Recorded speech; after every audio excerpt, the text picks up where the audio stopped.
Hello. Thank you for joining our presentation on the business and financial analysis of Post Holdings and Kellogg's. Today, we will discuss some of the macroeconomic trends, market drivers, and challenges of the industry, as well as a brief timeline of events that have contributed to how the companies are positioned in the world today. Lastly, we will discuss the financial status of both companies and present our recommendations based on our research and examination of the SEC and DEF filings, quarterly results, and key finance metrics of both companies. Both Post Holdings and Kellogg's are part of the food processing industry and have been in business for decades. The food processing industry is a $45 billion industry and has many players who are always competing for first place. Some of the more notable competitors in this arena include General Mills, Kraft Heinz, Nestle, and more. As can be seen by market reports, the future of the food processing industry is bright, as it is expected to be $59 billion by year 2021. With a compound annual growth rate of 6%. The food processing industry is extremely dynamic and is largely affected by market changes. Some of the key market drivers of this industry include emerging market growth. Emerging markets, urbanization, and rising living standards are causing a dietary shift. This fuels demand for processed and packaged food. Changing consumer preferences cause an increase on focus of health, such as organic and healthier food, driving product and or menu expansion and the need for higher standards and traceability. Increased demand for convenience food or on-the-go food presents a growth opportunity for the food processing industry and is driving innovation in both products and equipment. Operational challenges and cost pressures are causing customers to demand machines and equipment that can improve operational efficiency, cut costs, and increase uptimes, leading to new requirements for automation, energy efficiency, and new integrated solutions.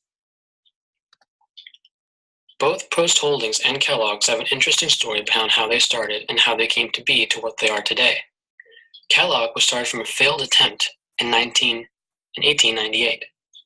W.K. Kellogg and his brother, Dr. John Harvey Kellogg, accidentally flaked wheat berry. W.K. kept experimenting until one day he was able to flake corn, giving rise to cornflakes. In the 1920s, Kellogg continued to expand into new markets, exporting cereal to England and later building a plant in Sydney, Australia. Kellogg introduced ready-to-eat cereals in individual servings for use in hospitals, hotels, and rail dining cars. Kellogg also established one of the first home economics departments in the food industry in 1923. In the 1970s, Kellogg Company responded to America's awareness of nutrition and fitness. The company published its nutrition policy, outlining its practices and commitments to nutrition. Kellogg became the first cereal company to voluntarily list the amount of sugar in its cereals on the side panel of its packages. This was the strongest decade of growth in the history of ready-to-eat cereal consumption. Kellogg entered the frozen foods business when Fern International and its line of Eggo brand frozen waffles joined the company. Kellogg also acquired Mrs. Smith's Pie Company and Pure Packed Foods. Company expansion continued in Central America, Great Britain, and Spain. In the 2000s, Kellogg has generated strong momentum.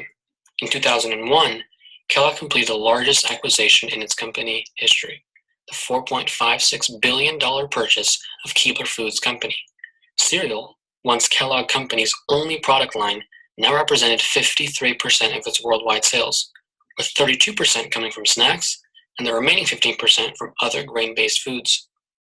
2007 kicked off 2 years of addition to Kellogg Company's portfolio. Kellogg purchased Garden Burger, maker of a variety of vegetarian and vegan products and meat substitutes. The acquisition of Bear Naked, maker of premium all-natural and organic granolas, hot cereals, and trail mixes, was an addition to the company's business. In 2008, the company announced the purchase of Russia's largest cracker, biscuit, and cereal producer, the United Bakers Group. In China, Kellogg acquired Zhanggang Food Company, which produces and markets cookies and crackers in the north and northeastern regions of China. In the United States, Kellogg acquired the assets of Indie Baked Products and Brownie Products. Kellogg also acquired the trademarks and recipes of the Mother's Cake and Cookie Company, a regional brand in the western United States. Post Holdings also has a very interesting history. In 1985, the Postum Cereal Company, predecessor to Post Foods, was founded by C.W. Post, who introduced Grape Nut cereal, one of the first ready-to-eat cold cereals, in 1897. Years later, in 1914, The Post cereal company parent corporation name was changed to General Foods Corporation. It went on to significantly expand its product line through acquisitions and new product introductions. As 1985 rolls around, the General Foods Corporation was purchased by the Philip Morris Companies, and after, Kraft was acquired by the Philip Morris Companies in 1989, which combined Kraft to become Kraft General Foods. The year 2014 was probably one of the most important years in the history of the company. Post Holdings acquired 6 companies, making it one of the leading food processing companies in the world. The next slide is... Although Post Holdings and Kellogg's are in the same industry, Wall Street regards them each very differently. First, let's take a look at Post Holdings. Post is a surging company with stock prices increasing 22% over the last 3 months. An outside source, Capital Cube, estimates their implied stock price at $139.44, nearly 43% higher than their current stock price. This growth and outperformance of its peers over the last month and year suggests Post is in a leading position. However, things are not as rosy as they appear. Post's fundamental analysis score is a mere 38 out of 100. Fundamental analysis is an analysis technique that takes into consideration 8 different financial ratios that look into liquidity, solvency, and profitability of the company. While Post's revenue has grown faster than the peer median in recent years, Wall Street has given Post a price-earnings ratio that is around the median for its peers. This, along with the low fundamental score, suggests that Wall Street has concerns about the long-term viability and operations of the company. Next slide. In contrast, Kellogg's has held relatively steady, with a 6.8% increase over the last year. Capital Cube calculates their implied price at $68.05, meaning they are an overvalued stock. Kellogg's is currently in a very different stage than Post, though. Kellogg's is in a harvesting stage, meaning that the revenue generated from additional investment will not overcome the expense. Therefore, they are content to harvest what they have already sown. This is backed up by Wall Street's data. Kellogg's has a relatively high net profit margin and capital turns. Its revenues have grown more slowly than the peer median over the last 5 years, suggesting it is no longer growing. Its return on equity, however, over the past 5 years, suggests that its high operating returns are sustainable. Next slide. A crucial part of financial analysis is looking internally at potential risk factors. Since Post and Kellogg are within the same industry, they have a lot of overlapping risks. As previously mentioned, they are both in a hyper-competitive, ever-changing industry. Increased competition can reduce sales due to loss of market share. Another extremely important risk factor both companies must consider is the potential for changes in customer preferences. It is inevitable that customer preferences will change in the industry, so how the company adapts, develops, and offers new products to meet those changes is crucial. In addition, since both these companies operate primarily in the manufacturing and distribution of food products, they are very sensitive to changes in third parties that they have no control over. For example, the government could pass laws that heavily regulate the import and export of grain. Global warming could destroy suppliers' crops. Also, wheat, grain, oats, and sugars are the main materials necessary for operation, and those prices are determined by market price. Post and Kellogg also share another risk factor, debt. Kellogg and Post are $8.6 billion and $7.2 billion in debt, respectively. Being this far in debt limits their ability to obtain financing for future endeavors. It also requires them to dedicate a substantial portion of their cash flow from operations to pay interest and principal payments on debt. For Kellogg specifically, a major risk for them is that if they do not realize the benefits that they expect from Project K. Project K is a project they started in 2013 to redesign and optimize internal organization and infrastructure. It is expected to raise global efficiency and effectiveness. However, it requires significant manpower and dollars to maintain. If it does not do as it is intended, it will be a sunk cost for Kellogg. Post's major risks lie in some acquisitions they have undergone or that are pending. Post recently acquired the Weetabix Group. If they are unable to combine the companies in a synergistic way, they will have paid a significant price for a resource that does not help them. Post is also in the process of acquiring the Bob Evans Group. However, the stockholders of the Bob Evans Group have filed litigation against Post. If Post is unable to complete the acquisition by September 18, 2018, they will be subject to monetary damage in form of penalty. Next slide. While these two companies are in the same industry, they differ again in how they segment their business. Kellogg manages their operations through segments that are based on product category or geographic location. The chart shows that the majority of the revenue comes from U.S. morning foods and U.S. snacks, which fits what we know about their products. Next slide. Meanwhile, Post reorganized their reportable segments during the fourth quarter of fiscal 2017 in accordance with Accounting Standards Codification Topic 28. Their segments are classified by the types of products they sell. Post Consumer Brands includes North American ready-to-eat cereal and granola. Michael Foods Group covers eggs, potatoes, cheese, and pasta. Active nutrition includes protein shakes, bars, powders, and nutritional supplements. Private brands includes peanut and other nut butters and dried fruits and nuts. Lastly, the recently acquired Weetabix distributes Weetabix branded and private label ready-to-eat cereal sold and distributed mainly outside North America. Next slide. Moving on, the executive compensation structure is relatively similar for Post and Kellogg. They both offer base salary, annual bonuses, and health and insurance benefits. However, Post long-term incentives are performance-based. That helps align executives' long-term compensation interests with shareholders' investment interests. Next slide. In Post's 2018 Q3 earnings call, they announced that they are capitalizing 8th Avenue Food and Provisions for the purpose of driving consolidation in the private brands category. The strategic rationale for Post is that they will create significant value opportunity by driving private brand consolidation. They will also receive significant cash proceeds upfront.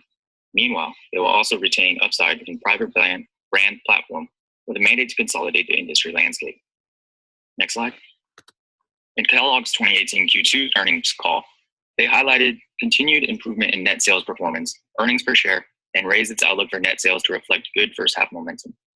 They accomplished this by strengthening their portfolio with acquisitions and expanding within the market while increasing investment in their biggest brand names. Next slide. On this slide, we have the horizontal and vertical analyses of Kellogg's company. The horizontal analysis of Kellogg's income statement reflects what we've seen so far. They are focused on generating earnings, which they did, increasing their earnings before interest and tax almost 45%. They did this by increasing operating income nearly 40% and decreasing additional income and expense items by more than 74%. The vertical analysis also shows that Kellogg's is in the harvesting phase. There is a negligible rise in total assets, liabilities, and equity. Next slide. The horizontal analysis shows that over the last 2 years, Post was able to increase their total revenue by nearly 4% and gross profit by 1.73%. They accomplished this by increasing their sales while decreasing their additional income and expense items. Post was also able to generate a positive earnings before tax and net income in 2017 compared to 2016 when both values were negative. From the vertical analysis, we can see that Post increased their current assets by nearly 26%. While doing so, they maintained relatively similar portions of cash, short-term investments, net receivables, and inventory. Their largest change, however, was picking up almost $2.5 billion in debt. Next slide. Finally, we can take a look at the key ratios for each company. Clearly, there are some distinct differences, so let's go through them individually. Kellogg's liquidity ratio suggests that it could be in trouble. Their current ratio tells us their liabilities are greater than its assets. Its quick ratio tells us that they only have about 41 cents worth of liquid assets to cover each dollar of current liability they have. And perhaps most alarmingly, the cash ratio indicates they have 6 cents of cash assets for each dollar of current liability. On the surface, it seems like a bad situation. However, companies in retail often have ratios like this because they negotiate long-term credit deals with suppliers while also maintaining minimum inventory on their balance sheets. Meanwhile, Post seems to be on the opposite end of the spectrum. All of their liquidity ratios seem incredibly healthy. However, going back to their fundamental analysis score, this seems like a Trojan horse. It seems that Post has multiples of liquid assets that they can use to pay off debt, but it could be that they are mismanaging their capital. The numbers seem too good to be true, especially given Post's profitability ratios. Their gross margin is 30%, but every other profitability ratio shows that they are operating at a deficit. On the other hand, Kellogg, who is clearly in the harvesting phase, is making money hand over fist, and it shows in every single profitability ratio. Thanks, Kevin. Part of the research that shaped our final recommendations included an article published in 2017 by George Putnam, Should Kellogg Shareholders Have Post Holdings Envy? His article summary is captured in these bullet points. Post shares have vastly outperformed Kellogg's and the S&P 500 over the past 3 years. The article details that performance as Post shares surging over 121%, far better than the S&P 500, which gained only 28% in those same 3 years. Driving the gains has been rapid revenue growth, but according to Putnam, this is due solely to acquired revenues. However, it is well known that not all mergers and acquisitions are successful.